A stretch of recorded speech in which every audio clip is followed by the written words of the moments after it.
व्रतों की महिमा का गान किया गया है। लेकिन जैन जगत में, जैन धर्म में व्रतों की श्रृंखला में सिंह निष्कृत व्रत की साधना आराधना बिरले ही लोग, बिरले ही साधक कर पाते हैं। उस साधना आराधना के बारे में हर व्यक्ति कल्पना भी नहीं कर सकता, सोच भी नहीं सकता। अभी तक के ज्ञात इतिहास में जैन जगत में पिछले 100 वर्षों में आज तक किसी भी सद्गृहस्थ व्यक्ति ने इन व्रतों को करने का साहस नहीं किया। लेकिन सूरजमल जी, मातु श्री शकुंतला देवी के सुपुत्र, वर्तमान में जो छुल्लिका तपप्रभा माता जी हैं संघर्ष, उन्हीं के सुपुत्र मनोज ने इस व्रत को करने का साहस किया। अपने गुरुदेव अंतर्मना आचार्य श्री प्रसन्न सागर जी महाराज के चरणों में जब वो इस तीर्थराज समेत शिखर में जैन जगत के उस सर्वोच्च श्रेष्ठतम सिंह निष्कृत व्रत 597 दिन की साधना आराधना, जिसमें 496 उपवास और 61 पारने के साथ में कर रहे हैं, उन्हीं के चरणों में रह करके इस साधना लघु सिंह निष्कृत व्रत की साधना आराधना को 21 जुलाई से प्रारंभ किया। बहुत कठिन काम था। एक उपवास पारना, 2, 3, 4, 5, फिर 5 उपवास 4 बार, क्योंकि एक बार यदि गाड़ी में इस शरीर में कुछ भी आप खाने पीने का सामान ग्रहण करते हैं तो फिर दोबारा और मांगता, और लाओ, नहीं रह सकता। लेकिन जैसे ही एक बार डाला फिर 5 दिन के लिए ब्रेक, स्टॉप, फिर 5 दिन बाद। कमाल की बात, करके देखना, वो भी 24 घंटे में एक बार, मिलना नहीं, उसमें भी अंतराय का पालन करना, कमाल। और मौन से रहना, दिन भर जाप स्वाध्याय, बस किसी से कोई प्रयोजन नहीं। ऐसी साधना आराधना गुरुदेव के चरणों में रह करके करना दुर्लभतम साधना आराधना। जैन जगत के पूरी दिगंबर जैन समाज के इतिहास में यदि पिछले 100 वर्ष का इतिहास देखेंगे, किसी युवा ने इस व्रत को किया है तो सबसे पहला नाम आएगा मनोज चौधरी हैदराबाद। उसने स्वर्णिम अक्षरों में उस इबादत को लिख दिया राजा श्रेणिक की भांति कि मैं भगवान महावीर के समोसरण का प्रमुख श्रोता बना, 60,000 प्रश्न किए। वर्तमान समय में भगवान महावीर नहीं है, न राजा श्रेणिक है, लेकिन अंतर्मना प्रसन्न सागर जी महाराज के पास रह करके लघु सिंह निष्कृत व्रत की साधना कर साथी से पुण्य का संचय किया। और उसकी इन व्रतों की अनुमोदना के लिए अभी तक ये महोत्सव सागर जी महाराज, पुण्य सागर जी महाराज से चर्चा चल रही थी। बोले जब वे घर में थे 2,500 उपवास उन्होंने घर में रह के कर लिए थे महोत्सव सागर जी ने, लेकिन सिंह निष्कृत व्रत की ये साधना उन्होंने दीक्षा के बाद की, और अभी वो मध्यम सिंह निष्कृत व्रत की साधना कर रहे हैं।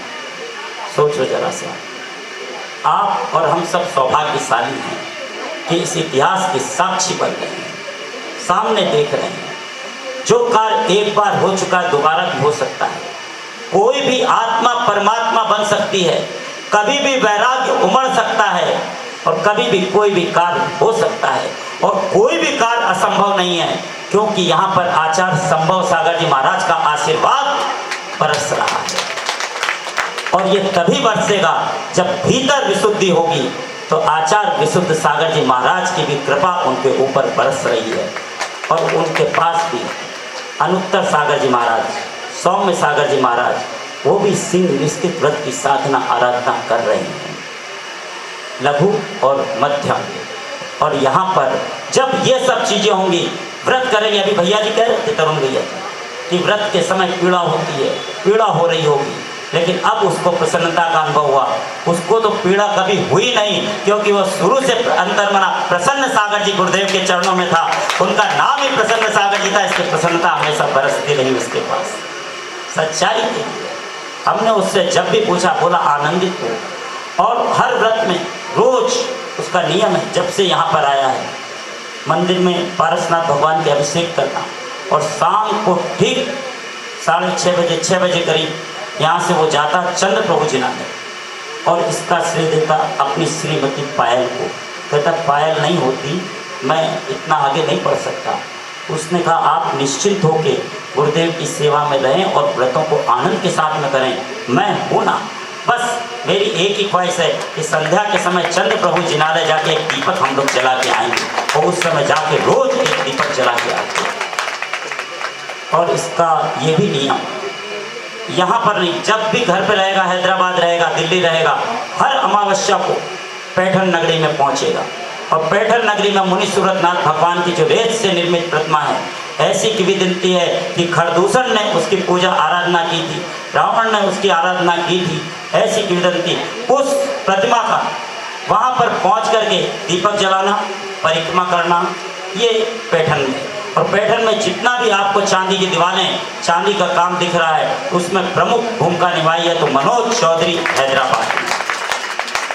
अभी इन व्रतों के दौरान, सिंगनी व्रत की साधना के दौरान, रोज उसने अंतर्मना अपने ध्यान में बैठे रहते, सामायिक में छत पर उसने डेली नियम से 108 उनकी परिक्रमा लगाई। सोचो जरा कितना कठिन काम है। उपवास के दौरान इन सब कार्यों को करना, उसकी जितनी भी अनुमोदना की जाए कम है। दूर दूर से दिगंबर जैन समाज के प्रतिनिधि, चाहे यहाँ पर उपस्थित हुए, बम्बई हो, दिल्ली हो, कलकत्ता हो, हैदराबाद हो, मैसूर हो, जगह जगह से आए हैं। कोडरमा समाज, गिरिडीह समाज, सभी समाज उनका अभिनंदन करना चाहती है। दिगंबर जैन तीर्थ क्षेत्र कमेटी, शाश्वत तीर्थ क्षेत्र कमेटी, अंतर्मना पदम प्रभु गुरु भक्त परिवार, सभी लोग तहे दिल से परिवार के इष्ट मिष्ट जितने भी व्यक्ति हैं, सब यूँ तो लोग एकत्र होते हैं परिवार के किसी की मृत्यु हो जाने पर। शादी विवाह समारोह में भी नहीं आ पाते, लेकिन किसी की मृत्यु हो जाए और क्रिया हो जाए तो सब इकट्ठा हो जाते हैं। लेकिन किसी के व्रत उपवास में यदि एकत्र हुए हैं तो ये सबसे बड़े सौभाग्य की बात है। आने वाले अवसर छोटे लगते हैं, जाने के बाद लगता है कि वे बहुत बड़े अवसर थे। और किसी की पारणा में जैन जगत के शीर्षक मुनिराजों में पुण्य सागर जी महाराज संघ सहित उपस्थित, और तो और 3 गढ़नी आरकाएं, गढ़नी आरका सुरत्नमती माता जी, गढ़नी आरका श्रेयसमती माता जी, गढ़नी आरका श्रद्धेमती माता जी, गढ़नी आरका सफलमती माता जी संघ सहित यहाँ उपस्थित हो, ये बहुत बड़ी माता है, बड़ी बात है, साधारण सी बात नहीं है। सोचना जरा। अभी वहीं रुके आप आनंद के साथ। घड़ी की सुइयां अपनी अवधि को तय कर रही हैं, और जब ये होता है कि व्रत पूर्ण हो गए, पारणा करनी है, अगर आप होते तो आपको क्या लगता? जल्दी करो, बहुत थकान हो रही है, जल्दी से मिल जाए, बस चल जाए। लेकिन इतने धैर्य के साथ, उसी मुस्कान के साथ, जिस मुस्कान के साथ में इन्होंने अपने व्रतों को प्रारंभ किया था, उससे द्विगुण तेज के साथ, ऊर्जा के साथ में मनोज जी चौधरी यहाँ पर उपस्थित हैं। एक बार मनोज चौधरी, श्रीमती पायल और उस बालक मानव के लिए, जिसने जब तक आप पापा की व्रत की साधना चल रही है रोज एक आसन किया उसने, बीच में उसने लगातार 3 उपवास भी किए। सोचो जरा, और वो भी सब प्रकार के रस का त्याग करके।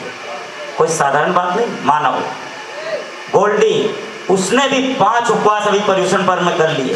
सोचो जरा, छोटी सी बालिका, जापानी डॉल जिसको बोलते हैं, आप देखना वैसे ही लगेगा आपको, हकीकत है।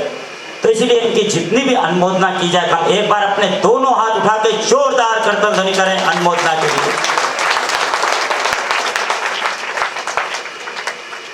बहुत सारी शुभकामनाएं देते हुए, यूं तो उपवन में फूल बहुत होते हैं, पहाड़ों पर फैले पत्थर अनेक होते हैं, समुद्र में लहरें अनेक उठती हैं, पर मनोज चौधरी जैसा युवा कोई देता है।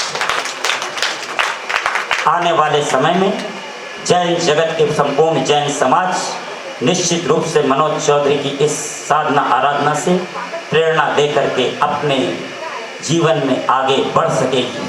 संसार में खा के मरने वालों की संख्या ज़्यादा है, न खा के मरने वालों की संख्या कम है। इस बात का पूर्ण रूप से उद्घोष करते हुए मैं इतनी ही शुभकामना देता हूँ कि आप अपने जीवन के सर्वोत्कृष्ट लक्ष्य को प्राप्त करें, टच द स्काई, जीवन की ऊंचाइयों को प्राप्त करें जो भी आपने निर्धारित की है। इन्हीं शुभकामनाओं के साथ में अभी अपनी बात को विराम देता हूँ, क्योंकि घड़ी की सुइयाँ अपनी अवधि को तय कर रही हैं।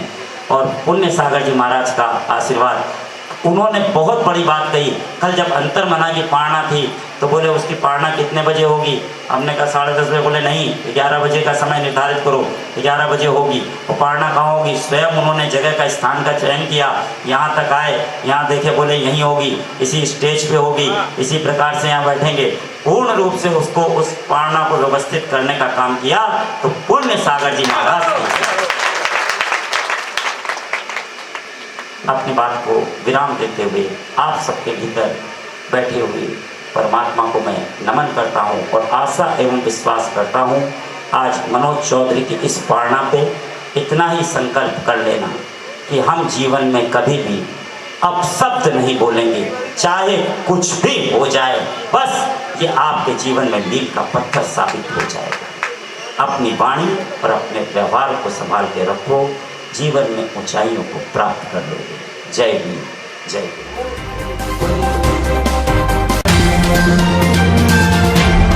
जियो और जीने भी दो, अहिंसा परमो धर्म, अहिंसा परमो धर्म। जीने का अधिकार है सबको,